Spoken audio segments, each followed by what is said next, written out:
The silence in my house has always been a rhythmic thing. It's not empty. It's filled with the synchronized ticking of 43 mechanical watches. I've spent 20 years collecting them, Swiss Longines, Omegas, Hoer's pieces of engineering that understand the value of a single second. In banking, as in horology, precision is everything. If one gear is out of alignment, the whole system eventually collapses. I sat in my leather armchair on a Friday night, the mahogany floorboards of my Charlotte home glowing under the dim lamp. I was looking at a photograph from 25 years ago.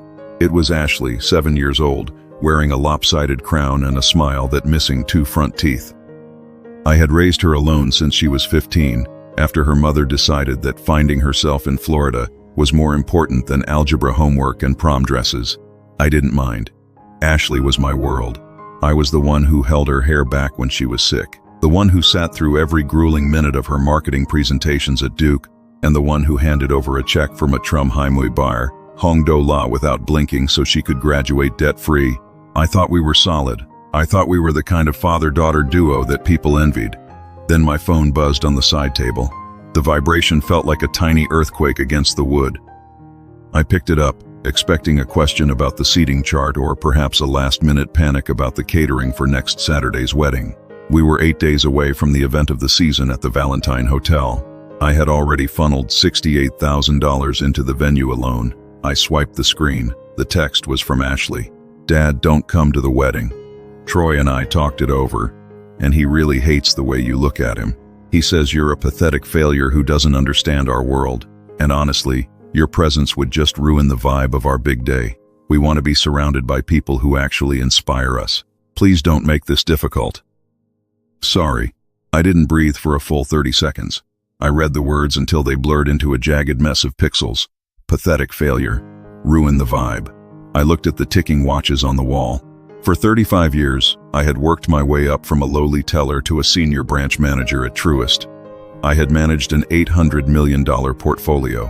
I had built a life of quiet, ironclad stability. I had provided the very floor they were standing on to look down their noses at me. And Troy Clarkson was a 35-year-old entrepreneur whose primary skill seemed to be spending other people's money while wearing $500 loafers without socks. He ran a digital marketing agency that, from what I could tell, consisted of 3 interns in a rented South Park office and a lot of expensive lunches. From the moment Ashley introduced us a year ago, Troy had looked at my 10-year-old Toyota Camry and my modest, paid-off house with a sneer he didn't even try to hide. But I had kept my mouth shut, because Ashley loved him, or more accurately, she loved the person he pretended to be. I stood up, my joints popping in the quiet room. The hurt was there, a cold, sharp knife in my chest, but behind it, the banker in me was already starting to run the numbers. When you spend a lifetime looking at ledgers, you learn that every debt eventually comes due. I walked into my home office. It was a small room, smelled of old paper and cedar. I pulled a thick blue folder from the filing cabinet. It was labeled Ashley, Trust Accounts. Most people think that when a parent gives a child a credit card, the money just belongs to the child. Ashley certainly thought so. She'd been using the gold card I gave her since she was 18. She saw the balance in her checking account and assumed it was hers, a gift from the universe that magically replenished itself. What she didn't know, what she had never bothered to ask, was the legal architecture of that money. In Hangin Lair Muimot, on her 18th birthday, I had sat in the office of my attorney, Mark Davidson. I told him I wanted to protect her, but I also wanted to ensure she didn't become a trust fund brat. Mark had drafted a series of revocable living trusts. I was the trustee. Ashley was the beneficiary. The most important clause, the one that Troy and Ashley had clearly overlooked in their arrogance, was clause Born Fire Haimui. The trustee shall have absolute and unfettered discretion to manage, distribute, or withhold trust assets for any reason until the beneficiary reaches the age of 35. Ashley was 32. I looked at the clock. Muimot. Bon Muilam PM. I sat at my desk and opened my laptop. The blue light reflected off my glasses. I logged into the trustee portal, a side of the banking system Ashley had never even seen. I looked at the balances. There was Hai Trum Born Mui Born, Kong Do La left in the core trust account. This was the money intended for her first home, her future children's education, her safety net. Over the last 6 months, I had watched Troy's influence bleed into these accounts. A $4,000 charge for a business retreat in Tulum. A $3,000 investment into a crypto mining startup. Thousands spent on designer clothes and high-end dinners. He wasn't just marrying my daughter, he was harvesting her. And he had convinced her that the man providing the harvest was a pathetic failure. My fingers hovered over the keyboard. I felt a flicker of the old Richard, the dad who wanted to call her, to beg her to reconsider, to tell her how much this hurt. But then I remembered the phrase, ruin the vibe. If I was such a failure, then surely they didn't need my failing money to fund their inspiring life. I picked up the phone and dialed a private number. It was James Wilson, a man I'd worked with for 3 decades. He was now the head of account operations. He answered on the 4th ring, his voice thick with sleep. Richard? It's nearly midnight. Is everything okay? James, I need a professional favor. It's about the Coleman Trust accounts. The ones ending in Born Yin Born Trum Chin Mui Hai and Tarm Yin Tarm Trum Mui. The ones for your daughter? What's going on? I need a total administrative freeze, I said, my voice as steady as a ticking watch. Effective immediately. Technical review hold. Bar Mui Hai hours minimum. But I'll likely be moving them into a restricted management sub-account by Monday. There was a long silence on the other end. James knew me. He knew how much I loved Ashley. Richard, the wedding is next week. If I freeze those cards now, they'll decline everywhere. The hotel, the vendors, the gas station. They won't even be able to buy a cup of coffee. I know, I said. That's the point. Are you sure about this? There's no going back once the system flags the accounts for trustee review. It'll trigger a fraud alert on her personal cards too, since they're linked for overdraft protection. I've never been more sure of anything in my life, James. Process it tonight. All right, Richard. It'll be done by Moat. Kong AM. I hung up. I didn't feel the rush of adrenaline I expected. Instead, I felt a profound sense of calm. It was the calm of a man who had finally stopped trying to hold up a collapsing wall and just stepped out of the way to let it fall. I went back to the living room and picked up my phone. I began typing a reply to Ashley's text. My heart hammered against my ribs, but my hand was rock steady. Message received, Ashley. I understand perfectly. If I am such a failure, it would be wrong of me to impose my presence or my resources on your special day. I wish you and Troy exactly the life you deserve. I hit send.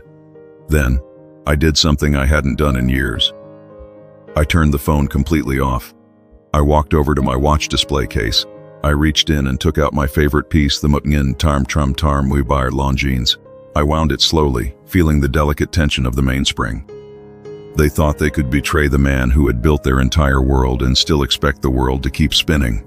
They thought my love was a blank check that would never bounce.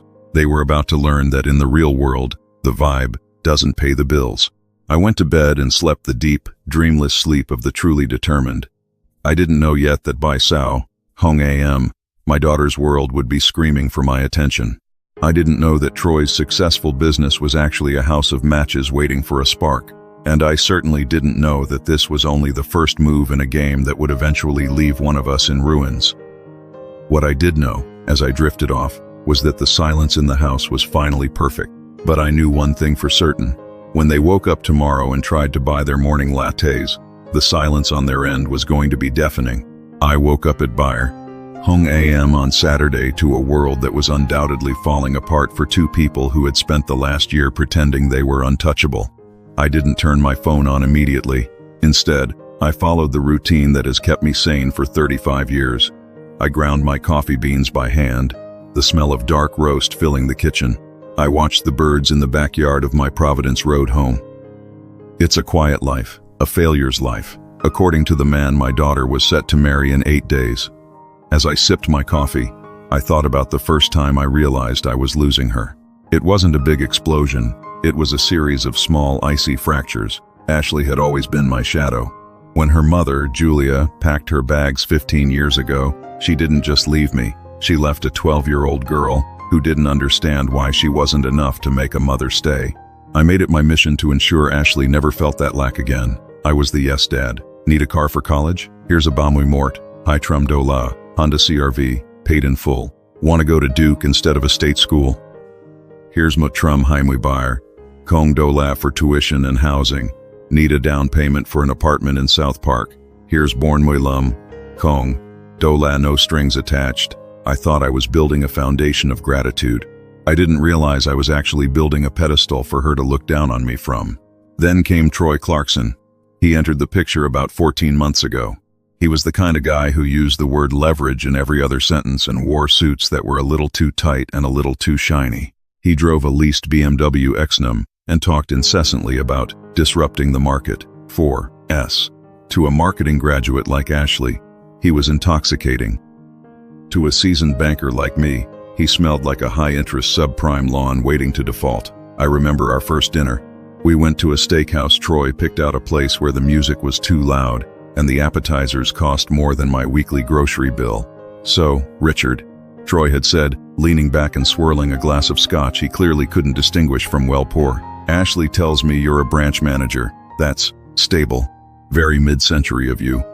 I had smiled, the polite, practiced smile I gave to difficult customers. "Stability has its perks, Troy. It's what allowed me to pay for Ashley's education and her apartment." Troy's eyes had flickered to Ashley, a predatory glint I didn't recognize then. Right, but in the new economy, cash is trash. It's all about credit and scale. If you aren't growing, you're dying. You've got to play the game or you're just a spectator. From that night on, the daughter I knew began to evaporate. She started making comments about my modest lifestyle. She asked why I didn't trade in my Toyota for something with prestige. She even suggested I sell my watch collection to invest in Troy's agency, Apex Digital Solutions. I refused, of course. My watches weren't just assets. They were milestones of a career spent with integrity. What I didn't know yet, what I was only starting to piece together, was that Troy wasn't just influencing her mind, he was already deep in her pockets. I set my coffee cup down and finally reached for my phone. The moment I powered it on, the device practically screamed. Born muy bar missed calls. Ba muy hi. Text messages. Muy born. Voicemails. The notifications scrolled past like a ticker tape of desperation. Chin, hi AM. Dad, my card just declined at the bridal shop. There's some mistake. Call me. Chin, muy lum AM. Now Troy's card is declining at the florist. What is going on? Pick up. Muy. Num AM. Listen here, Richard. I know you're behind this. This is childish. We have vendors to pay. Unlock the accounts now or I'll have my lawyers on you by noon. Muy. Ba muy amo. Dad, please. The hotel called. The final payment for the ballroom bounced. They're saying if they don't have a wire by Monday, they're giving our date to a corporate gala. I'm begging you. I walked over to my desk and opened my laptop. I didn't call her back. Instead, I logged into the bank's internal ledger once more. I wanted to see exactly what had triggered the technical review flags. My heart went cold. In the last 48 hours, there had been 4 separate attempts to withdraw Muy Hong Do La each from the trust account transfers initiated from Troy's IP address at his office. He wasn't just using the money for the wedding, he was trying to drain the core trust before I could stop him. He must have seen the trustee approval required notification on his end and panicked. The pathetic failure text wasn't just a cruel insult, it was a preemptive strike. He wanted to push me away so I wouldn't be around to look at the books. He wanted me out of the picture so he could finalize his acquisition of my daughter's inheritance without her father's shadow looming over him.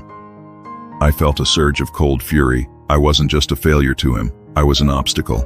I picked up the landline, a relic Troy always mocked, and called Sandra Miller. Sandra was a former fraud investigator for the bank who had opened her own private firm. She was the best in the business at finding the skeletons in the spreadsheet. "Richard, to what do I owe the pleasure?" she asked. "Sandra, I need a deep dive on a company called Apex Digital Solutions, and specifically on its CEO, Troy Clarkson. I want the real numbers. Debt-to-income ratio, outstanding loans, tax liens, everything." "The son-in-law to be?" she asked, her voice softening. "I heard rumors, Richard." "Word is, he's been shopping for a bridge loan all over the city and getting laughed out of every boardroom." "Just find me the proof," I said. "And Sandra? Check his personal credit. I want to know exactly how much of my daughter's money he's already burned." I hung up and looked at the wedding invitation sitting on my desk. It was heavy, cream-colored cardstock with gold embossed lettering. The wedding of Ashley Marie Coleman and Troy Alexander Clarkson. I took a black marker and drew a single line through Troy's name. The doorbell rang then. Not a polite ring, but a frantic, rhythmic pounding. I didn't need to look through the peephole to know who it was. I could hear the muffled sound of Ashley's sobbing and a man's voice, Troy's voice, shouting my name. I walked to the door, smoothed my shirt, and checked my watch. Muy mot. Hong A.M. I opened the door. Ashley looked like a ghost. Her eyes were red and swollen, her hair a mess. She was clutching her phone like a weapon. Behind her stood Troy, looking far less like a market disruptor and more like a cornered rat. He was wearing a workout outfit that probably cost $300, but he was sweating through it. "Dad," Ashley shrieked, pushing past me into the foyer. "What did you do? Why are the accounts frozen?" "We were at the hotel. We were supposed to sign off on the catering, and they embarrassed us in front of the manager. They said the funds were unauthorized." I closed the door slowly and turned to face them. I didn't look at Ashley. I looked straight at Troy. "Good morning, Troy. You look stressed. I thought a disruptor like you would have plenty of liquidity for a minor hiccup like this." Troy stepped forward, his face turning a dark, mottled purple. "Listen, you old man, I don't know what kind of power trip you're on, but that money belongs to Ashley. You have no right to touch it. I've already called my attorney. This is financial coercion." "Is it?" I asked calmly. I walked to the kitchen and leaned against the counter. "Actually, Troy, as the sole trustee of the Coleman Revocable Trusts, I have every legal right to protect the assets from, let's call it, unauthorized external influence, especially when that influence tries to wire $40,000 to a failing marketing agency at Hong A.M. Ashley froze. She looked at me, then at Troy. "What? Troy, what is he talking about? You said we were just moving the catering deposit." Troy's eyes darted around the room. It was for the honeymoon, Ash. A surprise. I was trying to get a better rate on the villa in Ibiza. Your dad is just twisting things to make me look bad because he's jealous of our success." "Success?" I laughed. It wasn't a kind laugh. "Ashley, honey, have you seen Troy's P.L. statements lately? Have you seen the 3-month past due notice for his office rent?" "He's lying, Ashley," Troy shouted. "He's just a bitter middle management failure who wants to ruin our day because we don't want him there." I reached into my pocket and pulled out my phone. I turned it on, swiped to the text message Ashley had sent me the night before, and held it up so they both could see it. "Is this the success you're talking about, Ashley? Calling me a pathetic failure while you expect me to pay for the vibe of your wedding? You told me not to come. You told me my presence would ruin your day." I stepped closer to them, my voice dropping to a low, dangerous whisper. "So, I've decided to take your advice. I'm staying away, and since I'm a failure, I've decided to stop trying to succeed at being your bank. As of 1 o'clock this morning, every cent of the wedding budget has been returned to the trust's principal account. The venue is unpaid, the florist is unpaid, the catering is canceled." Ashley let out a strangled cry. "Dad, no. You can't. Guests are flying in. The dress. I have a final fitting today. They won't let me take it without the balance. Then I suggest you ask your inspiring husband to write a check," I said, looking Troy dead in the eye. "After all, he's the one who's going to disrupt the market, isn't he? Surely he has $60,000 lying around for his bride." Troy's bravado finally cracked. He didn't look at Ashley. He looked at the floor. The silence in the room was heavy, suffocating. "I thought so," I said. I walked to the front door and held it open. "I have a lot of failure things to do today. I think it's time you both left." Ashley didn't move. She just stared at me, her face a mask of betrayal. "I hate you," she whispered. "You're doing this just to hurt me." "No, Ashley," I said softly. "I'm doing this to save you, but you won't realize that until you're standing in the wreckage of the life Troy has built for you." They left. Troy practically dragged her to the car, shouting something about finding another way.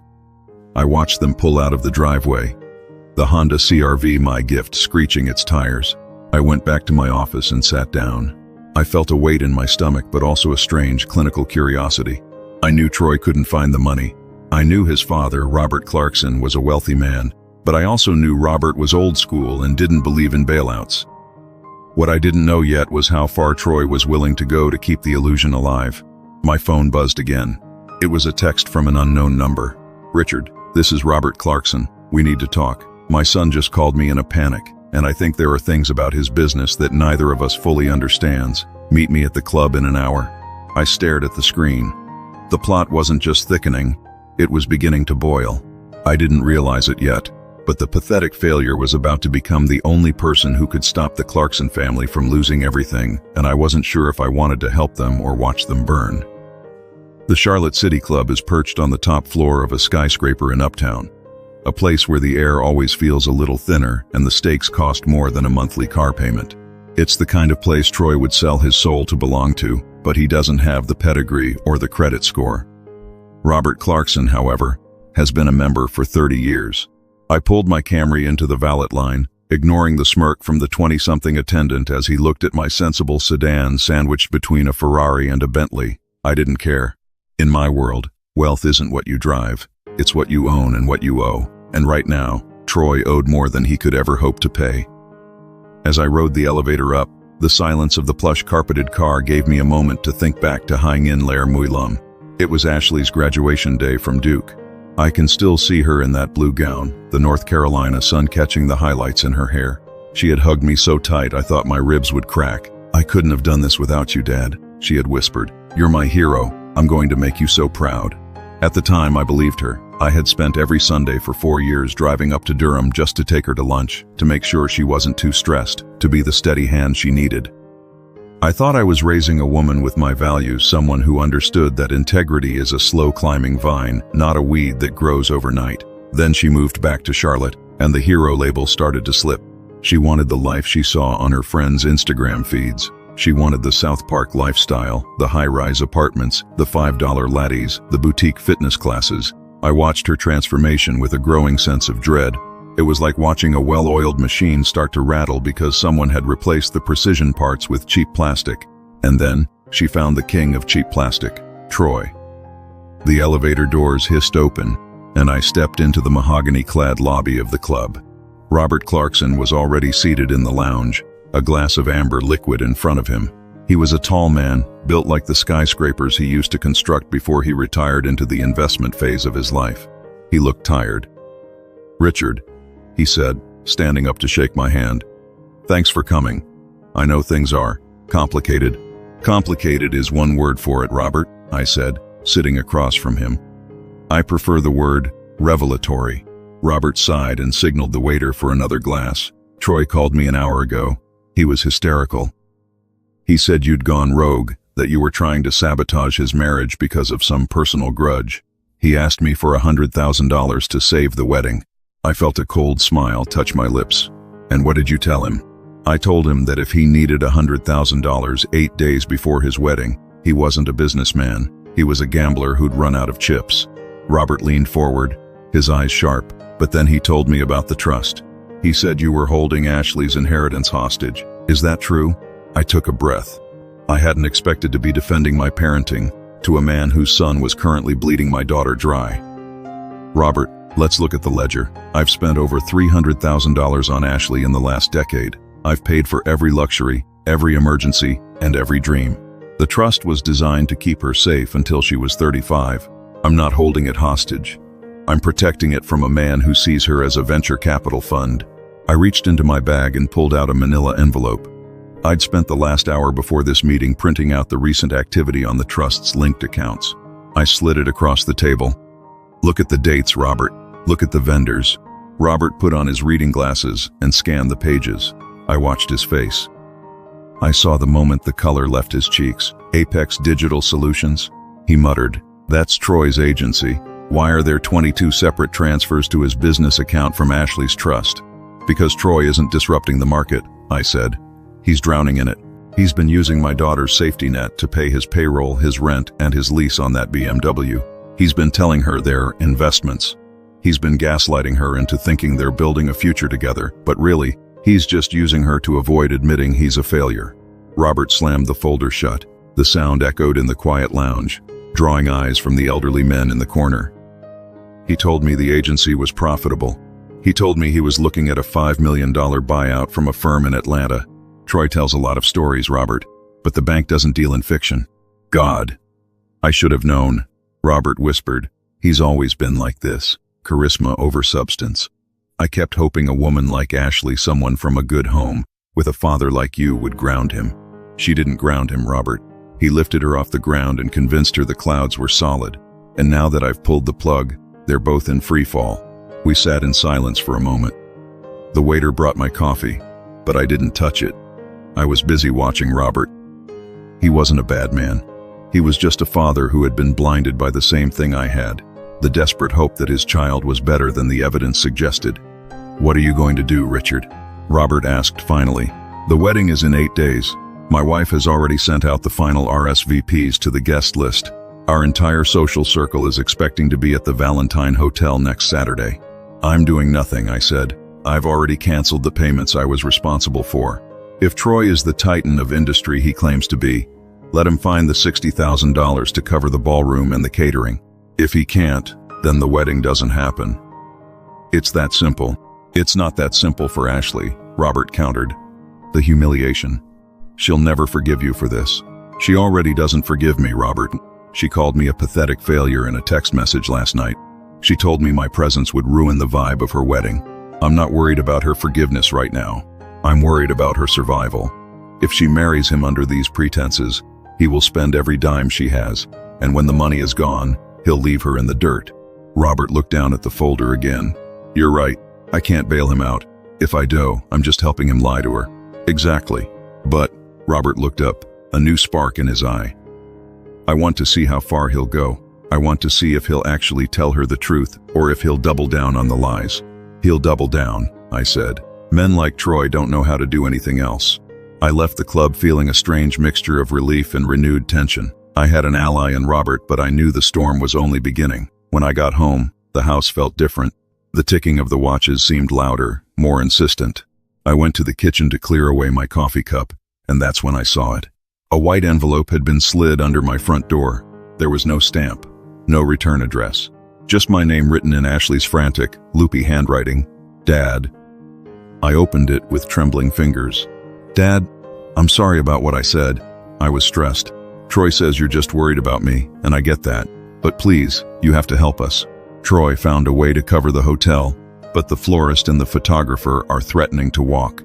He's putting up his share of the agency as collateral for a private loan, but he needs a co-signer just to bridge the gap for 48 hours. He says since you're a banker, your signature would make it instant.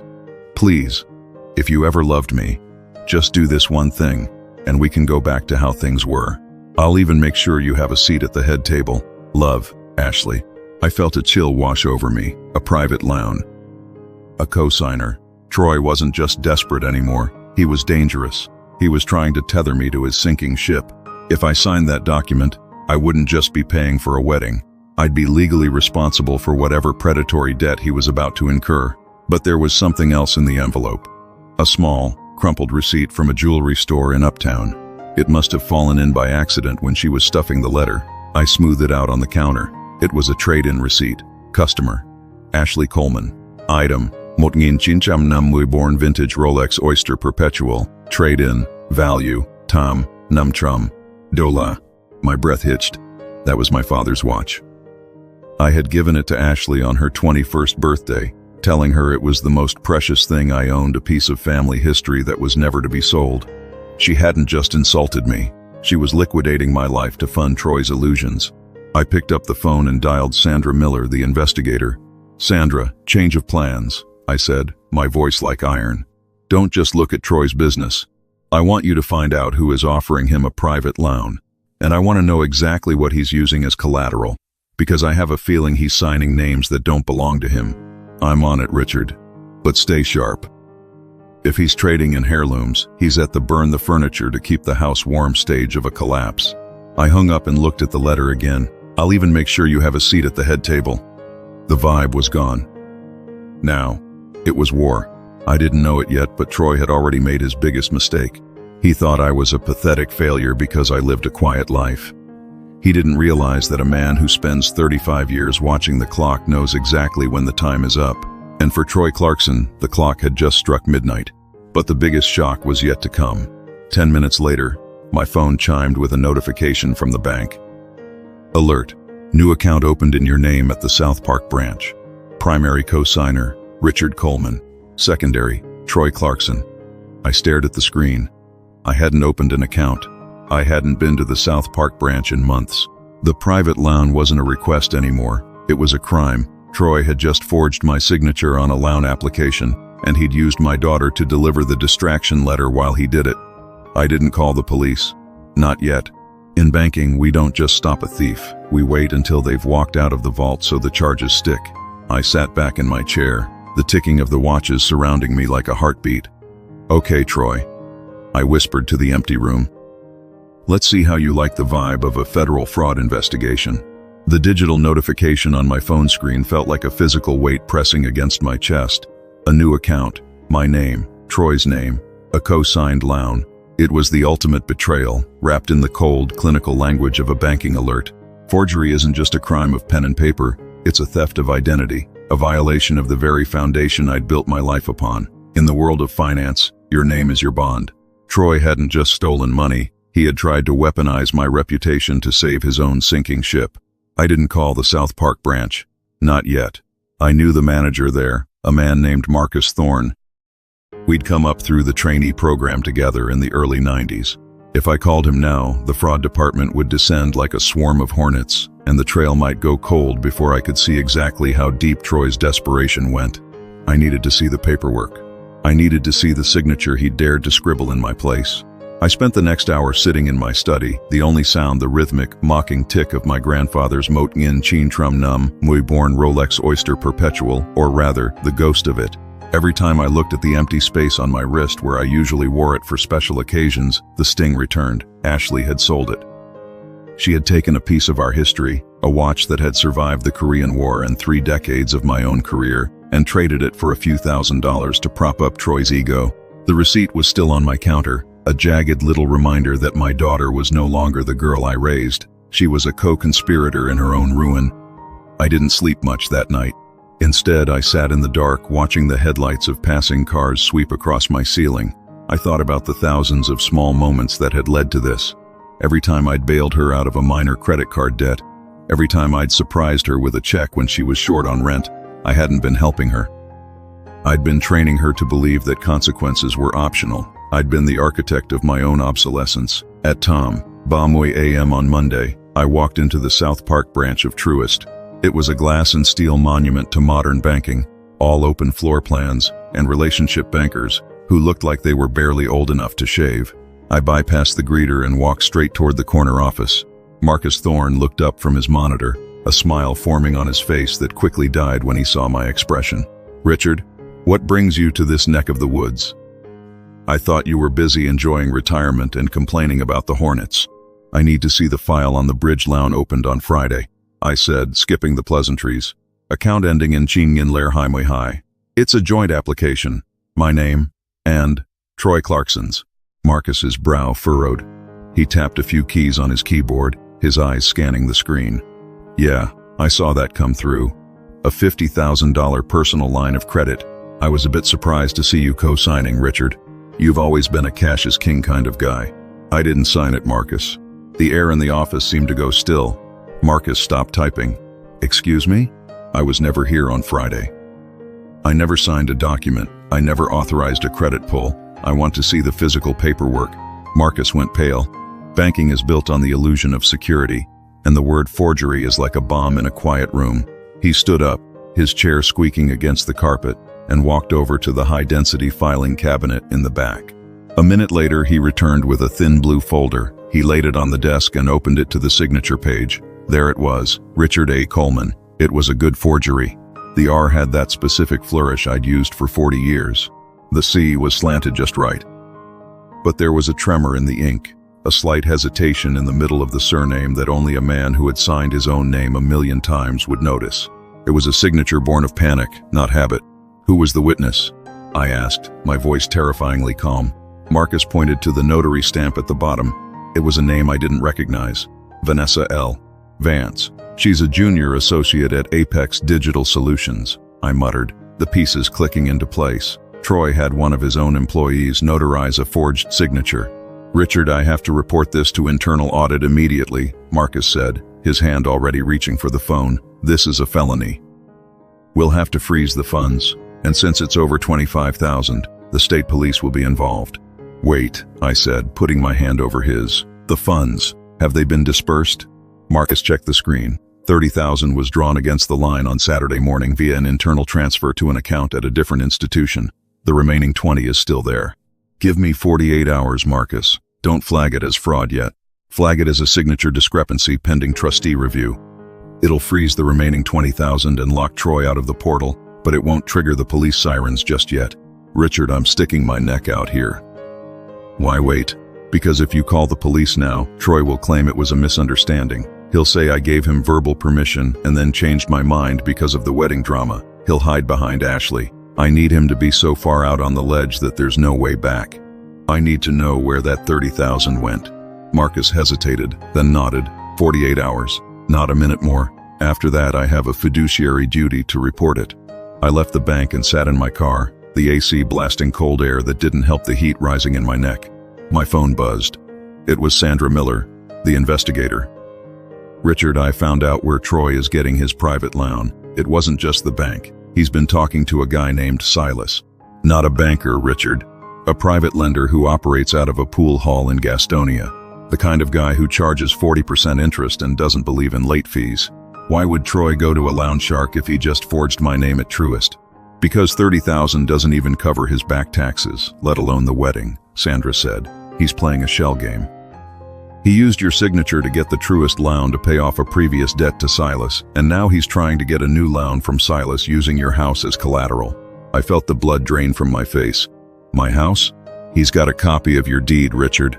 I don't know how he got it, maybe through Ashley, but he's been telling Silas that he's your heir and that you've authorized him to manage the equity for the family business. He's planning to sign your name on a second mortgage or a private lien. I gripped the steering wheel so hard the leather groaned. He wasn't just stealing my money or my watch.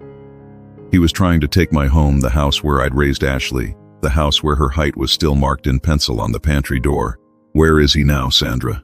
He's at a pre-wedding brunch at the Clarkson estate. Apparently he's putting on quite a show. Champagne, caviar, the whole 9 yards. He's acting like he just closed the deal of a lifetime. I'm going there, I said. Richard, wait, if you go in there swinging, you'll look like the crazy, controlling father Troy has painted you as. You'll give him exactly what he needs to discredit you in front of Robert and Ashley. I'm not going there to swing, Sandra. I'm going there to deliver a gift. I drove to the Clarkson estate, a sprawling mansion behind iron gates in the Myers Park district. The driveway was lined with luxury SUVs and sports cars. I parked my Camry right at the front, a dull gray thumb in a sea of polished chrome. The brunch was being held on the back terrace, overlooking a fountain. I could hear the clinking of glasses and the sound of Troy's loud, boisterous laughter before I even saw him. He was standing in the center of a circle of well-dressed people, a glass of Veuve Clicquot in his hand, looking every bit the successful son-in-law. Ashley was by his side, wearing a dress that probably cost $3,000. She looked beautiful, but her smile was brittle, like glass that had been frozen and then struck. When I stepped onto the terrace, the conversation died in ripples. Troy's laughter cut off mid-note. He looked at me, and for a split second, I saw the raw, unadulterated terror in his eyes. Then, the mask slid back on. Richard, he called out, his voice a little too high, a little too friendly. I didn't think you'd make it. I thought the failure schedule was too packed for a Sunday brunch.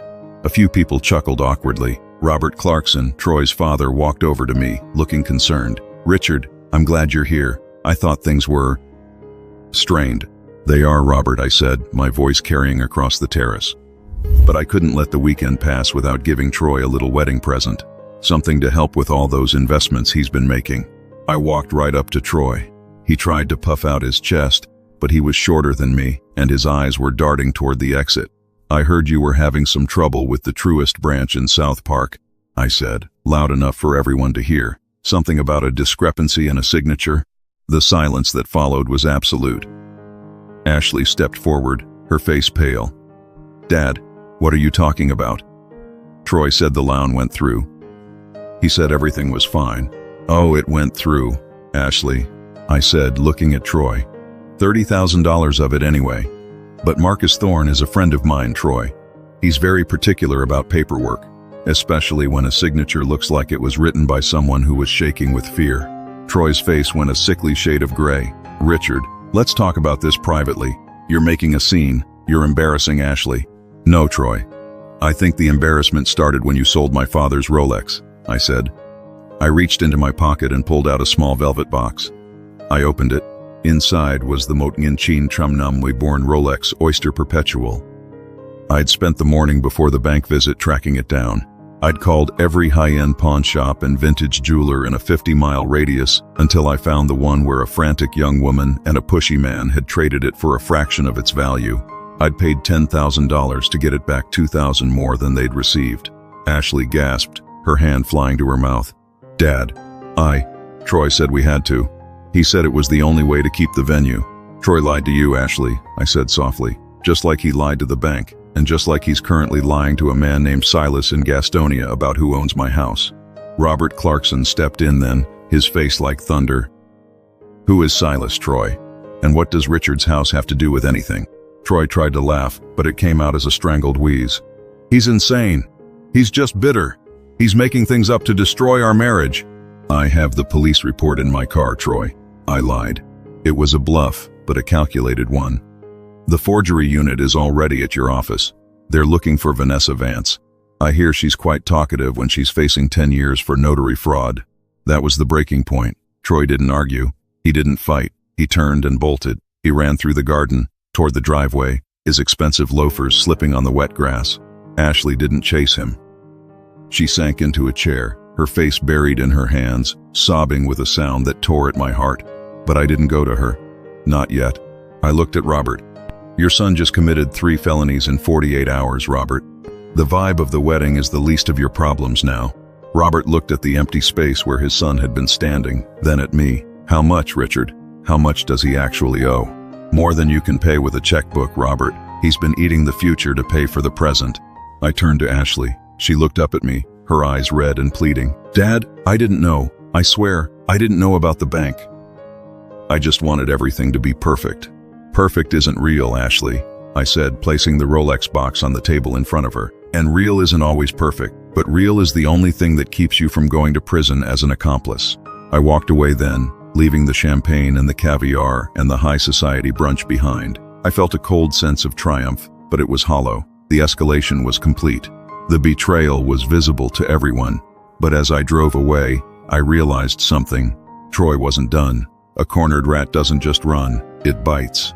And as I checked my rearview mirror, I saw a black BMW X-Num Troy's car pull out of the Clarkson estate and begin to follow me. He wasn't going to the police. He wasn't going to a lawyer. He was coming for me. I gripped the steering wheel. The game had moved past ledgers and lawsuits. It was personal now. And I knew exactly where I was taking him. I watched the black BMW X-Num in my rearview mirror, its headlights flickering against the evening gloom like the eyes of a predator that had forgotten it was being hunted. Troy was tailing me close, too close, his grill nearly touching my bumper every time I slowed down. He was driving with the erratic, jerking movements of a man whose adrenaline had completely bypassed his brain. He thought he was intimidating me. He thought he was the one in control of this chase. He didn't know I had spent 35 years calculating risk for a living. He didn't know I had planned this route 5 minutes before I left the Clarkson estate. I didn't lead him back to my house. I wasn't going to let him anywhere near my sanctuary, near the clocks and the memories. Instead, I took a hard right onto West Moorhead Street, heading toward the industrial outskirts of the city. I was leading him to the place where it all began, the site of the very first bank branch I had managed back in the late 80s. It was a squat, brick building in a part of town that Charlotte's new money ignored. It was a place of ghosts, grit, and the kind of reality Troy had spent his entire life running from. I pulled into the empty, cracked parking lot and cut the engine. The silence that followed was heavy, broken only by the ticking of my own car's cooling engine. A moment later, the BMW screeched into the lot, fishtailing as Troy slammed on the brakes. He didn't even turn off his lights. He jumped out of the car, leaving the door hanging open, and stomped toward my Camry. He looked like a man coming apart at the seams. His $3,000 suit was stained with sweat, his hair was matted, and his eyes were wide and bloodshot. The mask of the visionary entrepreneur hadn't just slipped, it had shattered into 1,000 jagged pieces. "You think you're so smart," he screamed, slamming his fist onto my hood. The sound echoed in the deserted lot. "You think you can just flip a switch and turn off our lives? Who the hell do you think you are, Richard? You're a nobody, a paper pusher, a fossil." I stepped out of the car slowly. I didn't raise my voice. I didn't move toward him. I just stood there, leaning against the door, watching him unravel. "I'm the man who provided the life you've been pretending to lead, Troy."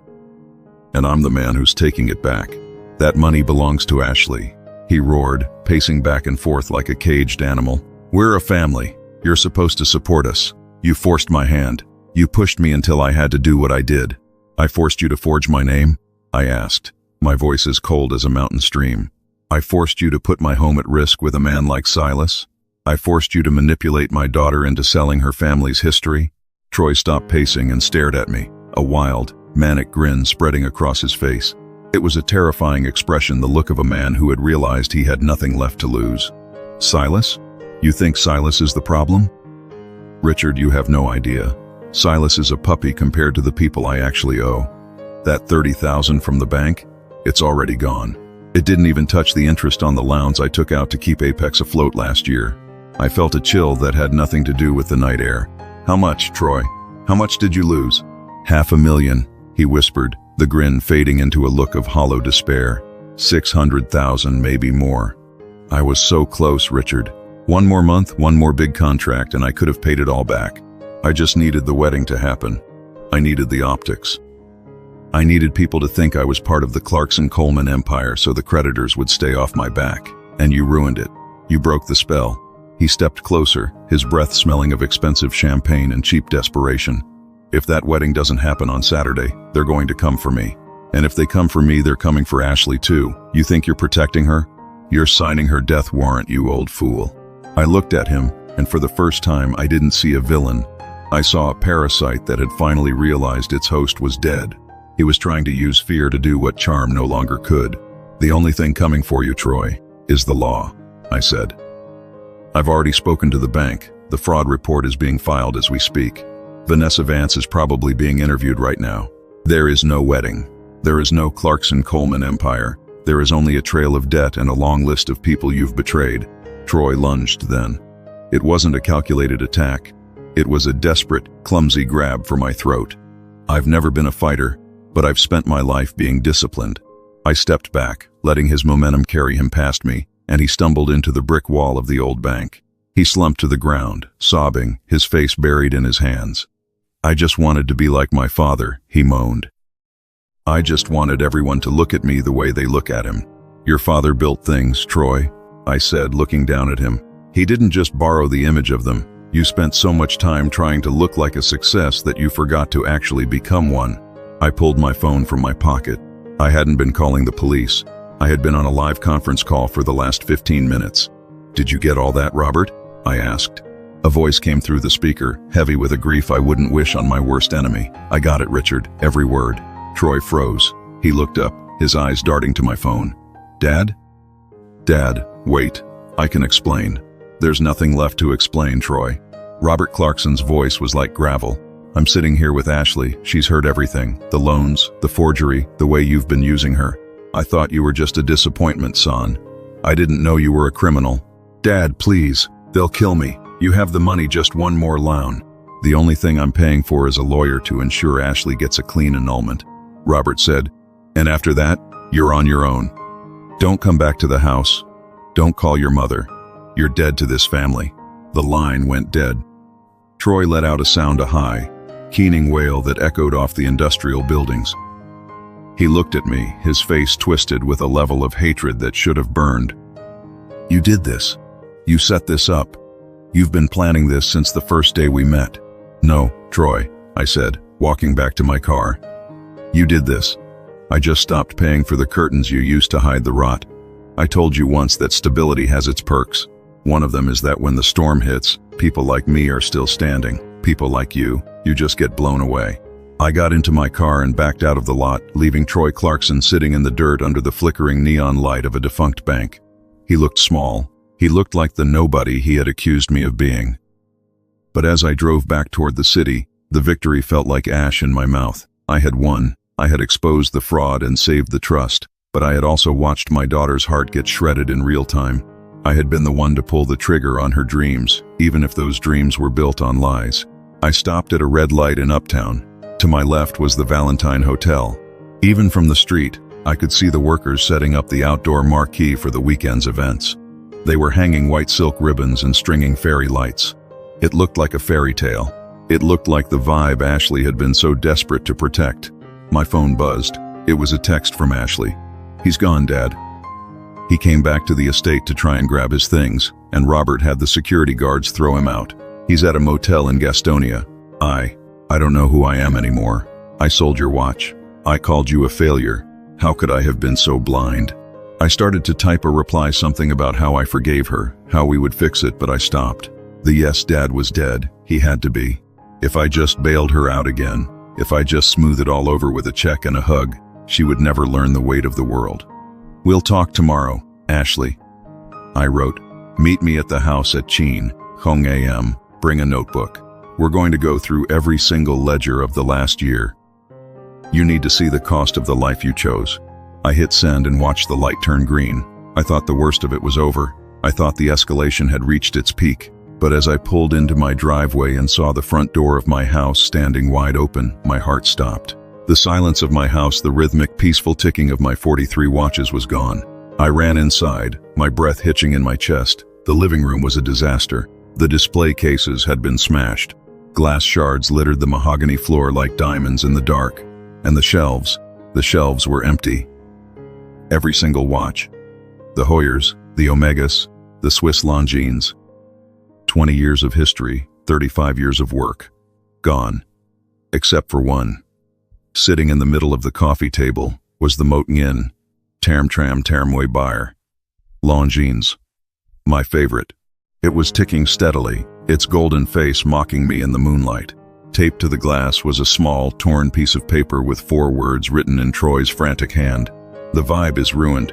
He hadn't run to Gastonia. He hadn't gone to a motel. He had come here. He knew exactly where to hit me. He didn't want the money anymore. He wanted my soul. He had stolen my past because I had stolen his future. I sank onto the couch, the ticking of the lone watch sounding like a ticking bomb. I didn't call the police. I didn't call Robert. I just sat there in the wreckage of my life's work. I had thought I was playing chess. I thought I was 3 moves ahead. But Troy wasn't playing chess. He was playing a game of scorched earth, and he had just set the entire board on fire. I looked at the Longines. It was Moimot, born by PM. Exactly 1 week since this had all begun. "Okay, Troy," I whispered, my voice trembling with a new, dark resolve. "You want to ruin the vibe? Let's see how you feel when there's nothing left to breathe." The phone rang. It was an unknown number. I picked it up. "Richard?" A raspy, unfamiliar voice said. "This is Silas. I think you and I have some business to discuss regarding a certain collection of watches that just landed on my desk. And I think you're going to want to hear my price before I start melting them down for the gold." The loop was closing. The escalation was no longer about a wedding or a bank account. It was about a man who had nothing left to lose, and a man who was about to realize that some debts are paid in blood. The silence of my house used to be a symphony. Now, it was a cemetery. Every empty velvet-lined slot in my display cases was a headstone for a year of my life I'd never get back. I sat on the edge of the sofa, staring at the Moten Inn Tarm Tram Tarmway Buyer Longines. Its steady tick-tick-tick was the only heartbeat left in the room. Troy hadn't just stolen jewelry, he had stolen my peace. He had reached into the quiet, orderly world I'd built as a refuge from the chaos of the banking world and set it on fire. "Richard, you still there? Or did you drop dead from the shock?" Silas's voice crackled through the phone, oily and impatient. "I'm here, Silas," I said. My voice sounded thin, like old parchment. "You have my collection, all 42 pieces?" 42 pieces of history, Silas chuckled. I could hear the clinking of metal in the background. My heart lurched. He was handling them like scrap. The boy was shaking like a leaf when he brought him in. "Said you'd be calling. Said you were a man who knew the value of a second. I like that. I'm a businessman, Richard. I don't want to melt these down. The craftsmanship is, well, it's art. But art doesn't pay the guys I owe. Troy owes me $200,000, interest included. He gave me these as a down payment to keep his legs from getting broken before the wedding. $200,000. Troy had lied to everyone, including the loan shark. The watches were worth more than that, but in a forced sale to a man like Silas, I'd be lucky to get 50 cents on the dollar. "Troy doesn't have the wedding, Silas," I said, my mind beginning to weir, the old banker's gears finally catching. "He's been disowned. The Clarkson money is gone. If you're holding those watches as collateral for Troy's debt, you're holding a bag of air. He's never going to pay you." "Say, I know that now," Silas said, his voice dropping an octave. becoming dangerous. That's why I'm talking to you. The boy said you'd pay anything to get these back. He said they were your soul. So, here's the deal. You bring me $250,000 in cash by Wednesday night, and I give you the bag. You don't, and I start selling them off to my contacts in Miami and Vegas, one by one, starting with the hoers, $250,000. That's $50,000 more than he owes you. That's the annoyance tax, Richard, for making me deal with a pathetic loser like your son-in-law. He hung up. I sat in the dark for a long time. This was rock bottom. I had tried to play the moral high ground, tried to teach lessons, and in return, I was sitting in a ransacked house with a $250,000 bounty on my own memories. I felt a wave of hot, stinging shame. I had spent 35 years managing risk, and I had failed to see the greatest risk of all, the desperate malice of a man who has been exposed. The front door creaked open. I didn't turn around. I knew the footsteps. Dad? Ashley stood in the doorway. She saw the smashed glass before she saw me. She let out a small, strangled gasp and ran into the room. She looked at the empty cases, her eyes wide with horror. He did this, she whispered, her voice trembling. He told me he was going to a motel to clear his head. He told me he just needed some space. He didn't need space, Ashley. He needed leverage, I said. I finally looked at her.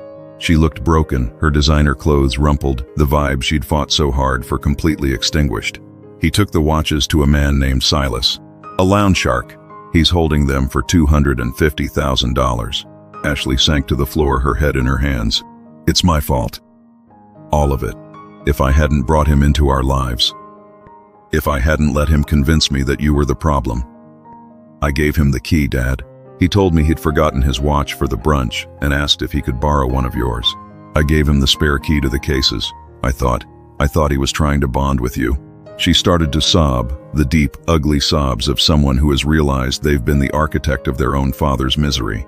I should have stayed cold. I should have told her to leave. But seeing her there, on the floor of the room where I used to read her bedtime stories, something shifted. The failure in me, the part that Troy had mocked, died. In its place, something much more formidable rose up. The senior branch manager, the man who had seen every trick, every fraud, and every desperate move in the book. I stood up and walked over to her. I didn't hug her, but I put a hand on her shoulder. Stand up, Ashley. I don't deserve to be here, she choked out. You're right. You don't. But you're the only one who can help me finish this.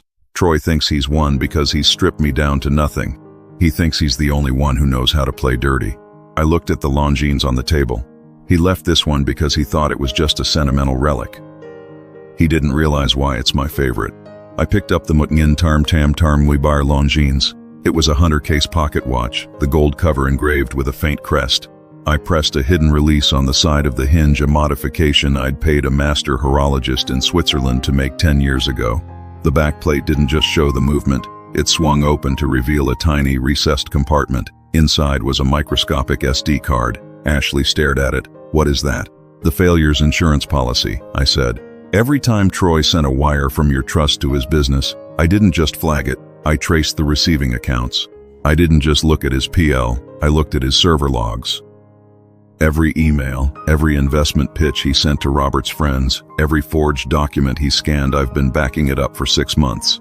I had the proof of a massive Ponzi scheme. Troy wasn't just failing, he was using the reputation of Apex Digital to solicit funds for a real estate tech fund that didn't exist. He was using the new investors' money to pay off the old ones, including the interest he owed to Silas. He isn't just a thief, Ashley. He's a felon on a scale even Robert doesn't realize. He's stolen millions from the very people who sat at your wedding table. The hidden truth was out. Troy wasn't just a parasite. He was a predator who had used our family as his camouflage. What are we going to do? Ashley asked, a new light in her eyes, a spark of the girl she used to be, before the world told her she needed to be perfect. We're going to give Troy exactly what he wants, I said. We're going to give him the money, but we're going to do it in a way that ensures he never spends a dime of it. I called Robert Clarkson. He answered on the first ring, his voice sounding 10 years older. Richard, I'm so sorry about the watches. I just found out. Troy called his mother. He was bragging. The boy is sick. He's not sick, Robert. He's calculated. But he's made a fatal error.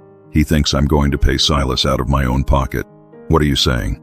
I'm saying we're going to hold one last investor meeting for Apex Digital. I said, tomorrow night, at the Valentine Hotel, in the very ballroom that was supposed to host the wedding. Richard, that's insane. The hotel is already stripping the decorations. Tell them to stop. Tell them the vibe has changed. We're going to invite every person Troy solicited for his tech fund, and we're going to invite Silas. I'll provide the $250,000, Robert, but it's not going to be a payout, it's going to be bait. The plan was high risk, high reward. It was the kind of move that would have gotten me fired in the corporate world, but in the world Troy had created, it was the only currency that mattered. I spent the next 24 hours in a fever of activity. I didn't sleep. I used every favor, every connection, and every ounce of banking knowledge I possessed. I called James Wilson at Truist. I called Marcus Thorne. I even called the district attorney's office not to report a crime, but to offer a consultation on a high-profile fraud case. Tuesday evening arrived. The Valentine Hotel ballroom was a hollow shell of its former glory. The silk ribbons were gone, but the fairy lights were still draped over the stage. In the center of the room sat a single, long table. Robert Clarkson sat at the head. Beside him were 6 of Charlotte's most influential men who had invested over $2 million into Troy's fake fund. They looked confused, angry, and ready for blood. In the back of the room, standing in the shadows, was Silas. He was flanked by 2 men who looked like they were carved out of granite. Between them sat a heavy, black duffel bag, my watch collection. I stood at the front of the room, my old suit pressed, my hands steady. I looked like the pathetic failure they all expected. The door at the back opened. Troy walked in. He was wearing a new suit, God knows who he'd stolen the money from for that, and his swagger was back. He saw me, he saw the investors, and he saw Silas. He thought he was walking into his coronation. He thought the bridge loan had worked. He thought he'd finally leveraged his way back to the top. Gentlemen, Troy called out, spreading his arms. I see we're all here. Richard, I have to say, I'm impressed. I didn't think you had the guts to bring everyone together. I assume the annoyance tax has been settled? He looked at the duffel bag with Silas, then at the investors. I'm sure you're all wondering why we're in a half-empty ballroom. Well, I have some incredible news regarding the South Park expansion. Sit down, Troy, Robert said. The sheer weight of the command stopped Troy in his tracks. Dad? What's the matter? I said sit down, Robert repeated. I stepped forward, holding a remote control. Troy, before you pitch your expansion, I'd like to show the investors a little something I found on a vintage Longines watch. It's a series of ledgers, very detailed. They show exactly where the $2 million went. I hit the button. The giant projector screen behind me flared to life. It wasn't a marketing deck. It was a flowchart of fraud. It showed the money moving from the investors to Apex, then immediately out to offshore accounts, to Silas's consulting firm, and to luxury car dealerships. Troy's face didn't just go pale, it went translucent. That's fabricated. Richard is bitter. He's trying to frame me because of the wedding. One of the investors, Michael Thornton, stood up. He was a man who had invested $500,000 because I just got a call from the bank. Troy. They said my guaranteed funds were actually being held in a frozen account under a signature discrepancy review, a signature belonging to Richard Coleman. The room erupted. The investors were shouting, moving toward Troy. Silas's men stepped forward, realizing the business deal was about to become a riot. Silence! I shouted. The authority in my voice, honed over decades of boardrooms, cut through the noise. I looked at Silas. Silas, you want your $250,000. I have it right here.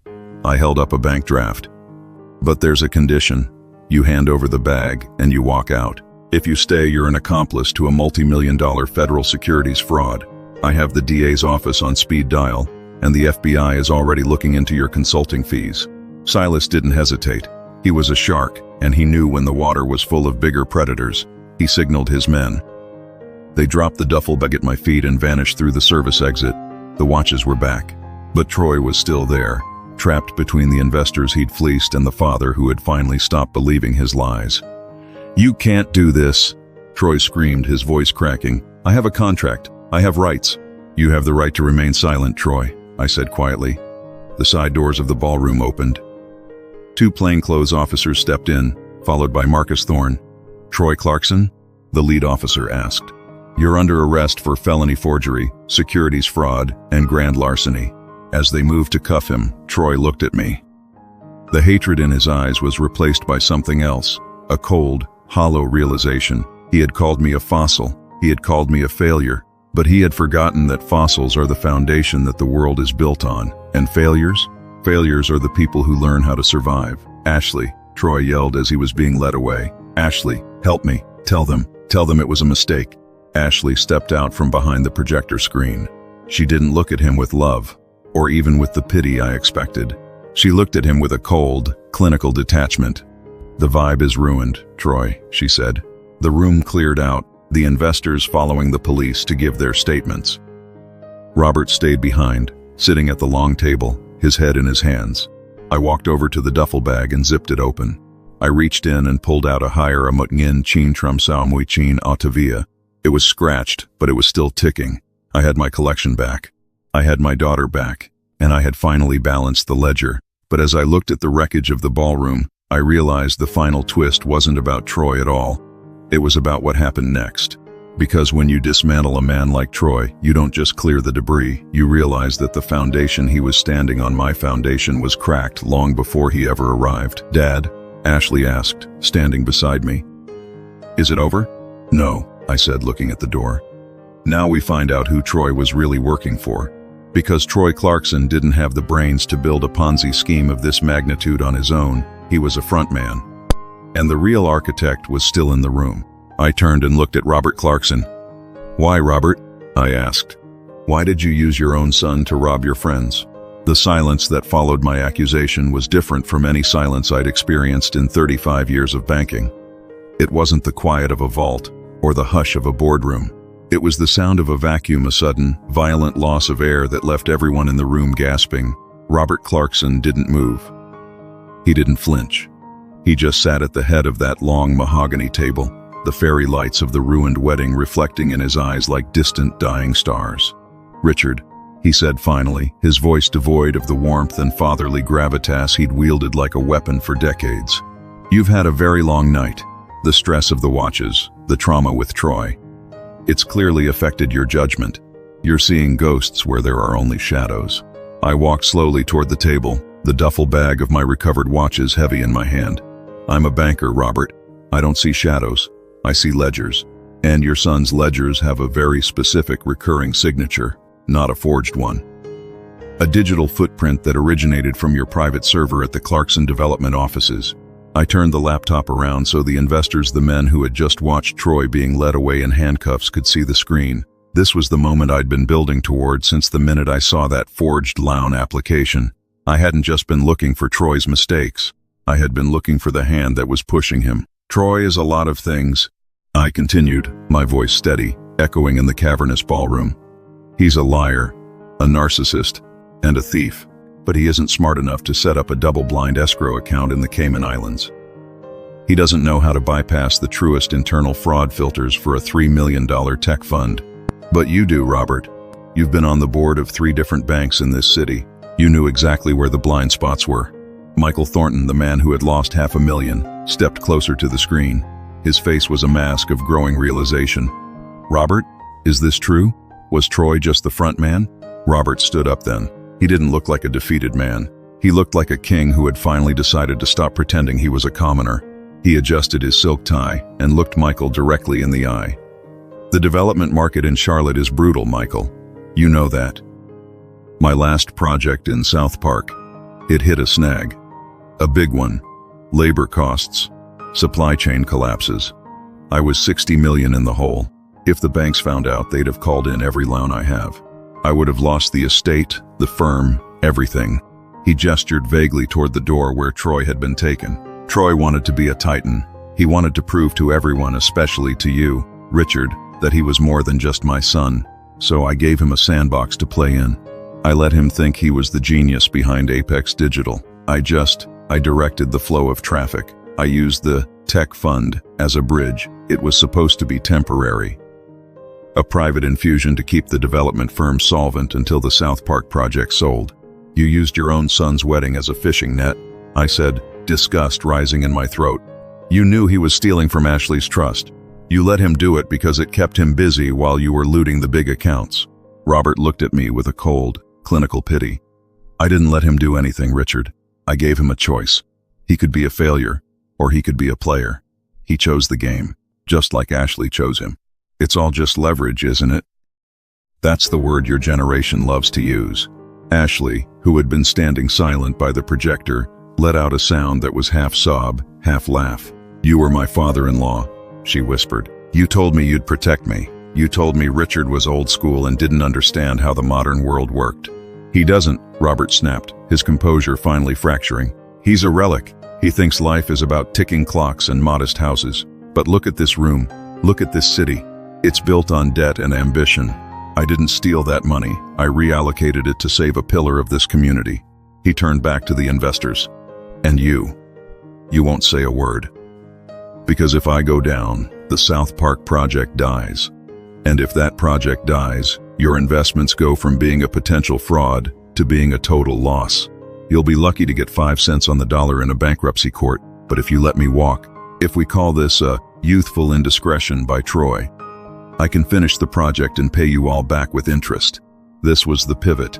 This was the rock bottom Robert had designed for us. He was betting on their greed. He was betting that the men in this room valued their portfolios more than justice. And for a moment, looking at the hesitant faces of the investors, I thought he might win. "He's right," Michael Thornton muttered, looking at the floor. "The legal fees alone would eat up what's left. If there's a way to get the principal back." "There isn't," I said. Every head in the room snapped toward me. I reached into my pocket and pulled out my phone.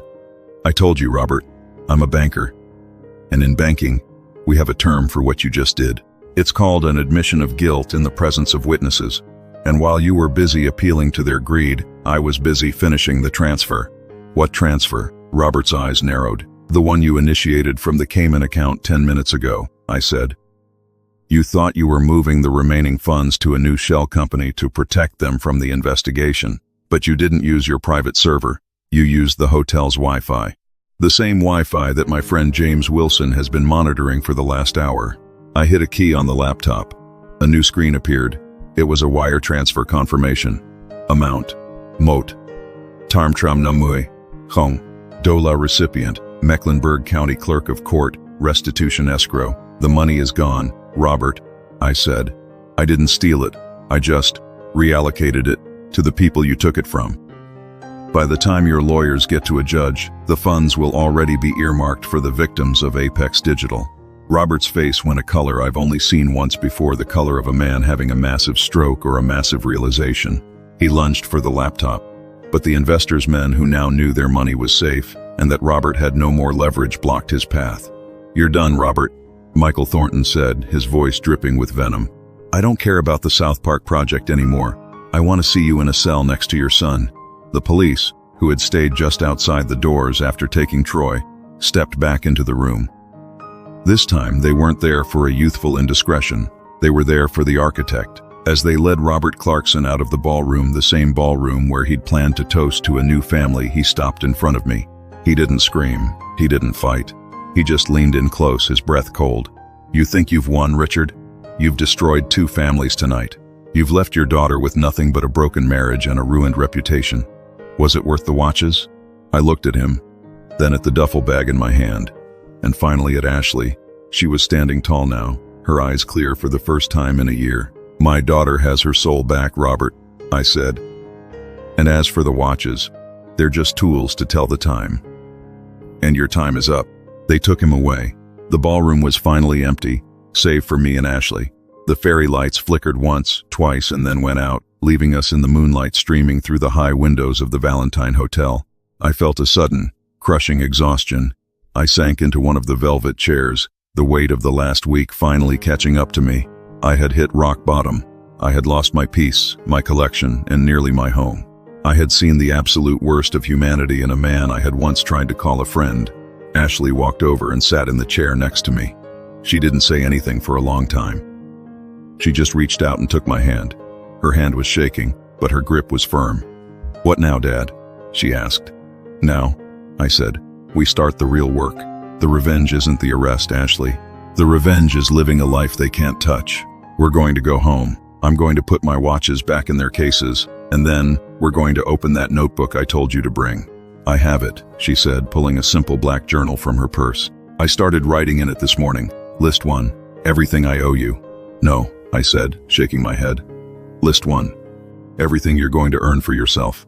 I thought it was the end. I thought the collapse was over and the reversal was complete. I had my daughter, my watches, and my dignity. But as we walked out of the hotel and into the cool night air, I saw a familiar car parked at the edge of the lot. A silver Toyota Camry, just like mine. A woman was leaning against the hood, a cigarette glowing in the dark. "Hello, Richard," she said. It was Julia, my ex-wife, the mother who had found herself in Florida 15 years ago. "You did a hell of a job, Richard," she said, flicking the ash onto the pavement. "But you didn't think the Clarksons were the only ones with a secret, did you?" I felt a new, cold knot tie itself in my stomach. The reversal wasn't over. The final twist was just stepping out of the shadows. "Julia?" "What are you doing here?" Ashley asked, her voice small. "I'm here to collect my share, honey," Julia said, stepping into the light. "Because that trust Richard has been guarding so carefully, the one he says he built with his hard work, half of that principal came from a life insurance policy your grandfather left me. And Richard? He's been hiding the true value of it from both of us for 15 years. I looked at Julia, then at Ashley's horrified face. The revenge plan was just beginning, but for the first time, I wasn't the one holding the ledger. I looked at my watch.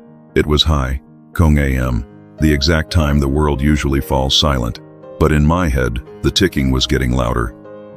And this time, it sounded like a countdown. The air in the parking lot felt thinner than the air in the ballroom, and it wasn't just the humidity of a North Carolina night.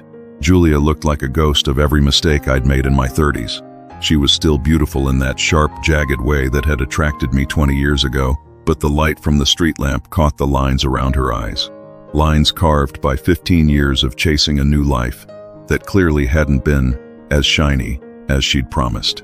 I didn't say anything at first. I just stood there, holding the bag of watches, feeling the weight of the metal against my leg. Ashley moved away from me, her eyes darting between us. This was the woman she'd been calling for weeks, the woman she'd begged to come to the wedding to give her some sense of motherly approval. And Julia had waited until the blood was on the floor and the money was in escrow to show her face. "What are you talking about, Julia?" Ashley's voice was barely a whisper. "What share?" "Grandfather's policy was for 100,000. Dad told me. He put it in the trust." Julia took a long drag of her cigarette and blew the smoke toward the moon. 100,000? Is that what he told you? "Richard, you always were a master of the conservative estimate." "My father didn't leave 100,000, Ashley. He left a $2 million commercial policy, paid out in Hangin Lair Muimot. And your father, the saint of stability, put himself down as the sole executor and buried the surplus in his own private accounts." She looked at me, a predatory smirk playing on her lips. "He's been playing the hero, honey. He's been doling out your own money and allowances and tuition while he sat on the interest. He used your inheritance to build his little watch collection and play the big-shot banker. He didn't build that trust with his hard work. He built it with your grandfather's death, and he's been lying to you about the balance for 15 years. I felt Ashley's gaze turn toward me, and for a second, the progress we'd made in the ballroom felt like it was evaporating. The trust I'd fought so hard to rebuild was being dismantled by a woman who hadn't been there to see her daughter's first heartbreak, her graduation, or her wedding. "Dad?" Ashley asked. The word was a question, an accusation, and a plea all at once. "Is it true? Was the policy bigger?" I took a slow, deep breath. I looked at the Motngin Tarm Tram Tarmwe Bar Longinus on my wrist.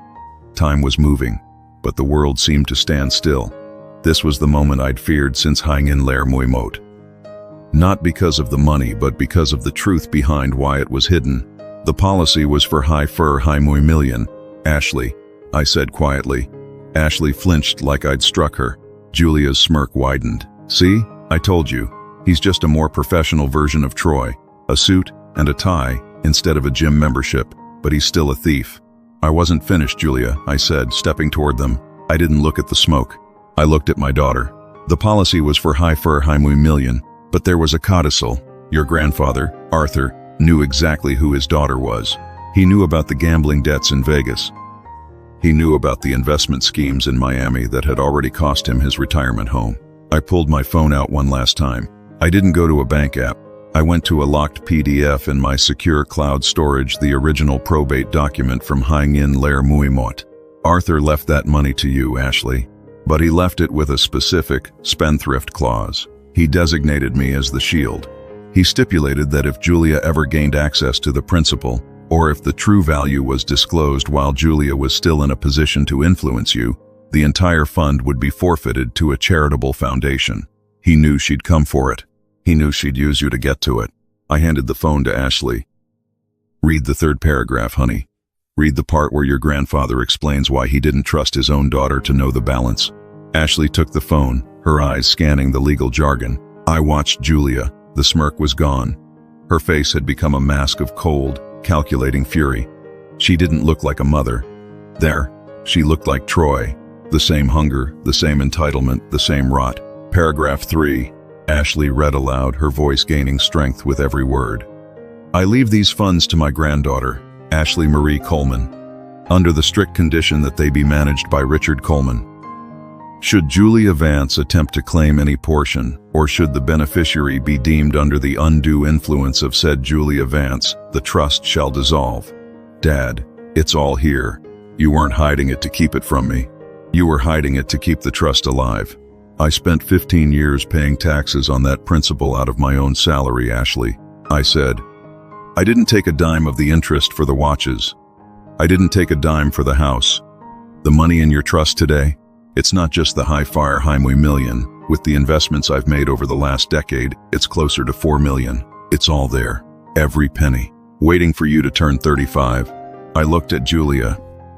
"You didn't come here for the wedding, did you? You heard about Troy. You heard the Clarksons were falling apart, and you thought the water was bloody enough for another shark to join the feed. You thought I'd pay you off to keep you quiet." Julia flicked her cigarette at my feet. "You always were a boring, righteous bastard, Richard. $4 million, and you live in that tiny house with your stupid little clocks. You could have lived like a king. We could have lived like royalty. We could have lived like Troy and Robert," I corrected. "An illusion of success built on the wreckage of people who trusted us. But that's not who I am. And thankfully, it's no longer who Ashley is." Ashley stepped toward her mother. She didn't cry. She didn't scream. She looked at Julia with the same clinical detachment she'd shown Troy. "You're going to get back in your car, Julia, and you're going to go back to Florida. If I ever see you near my father again, or if you try to file one more claim against this trust, I'll hand over the records of your gambling debts that Grandpa kept in his safe. I'm sure the IRS in Florida would love to know how you've been finding yourself on untaxed gifts for a decade." Julia looked at her daughter, really looked at her, and she saw the fossil. She saw the foundation. She saw the girl who had finally learned the value of a second. She didn't say goodbye. She just got in her silver Camry, the engine idling for a long, tense moment before she peeled out of the lot, leaving the scent of burnt rubber and cheap perfume in her wake. The silence that followed was finally, truly peaceful. Ashley handed me back my phone. $4 million, Dad? Really? Really, I said. I didn't want you to know until you were ready.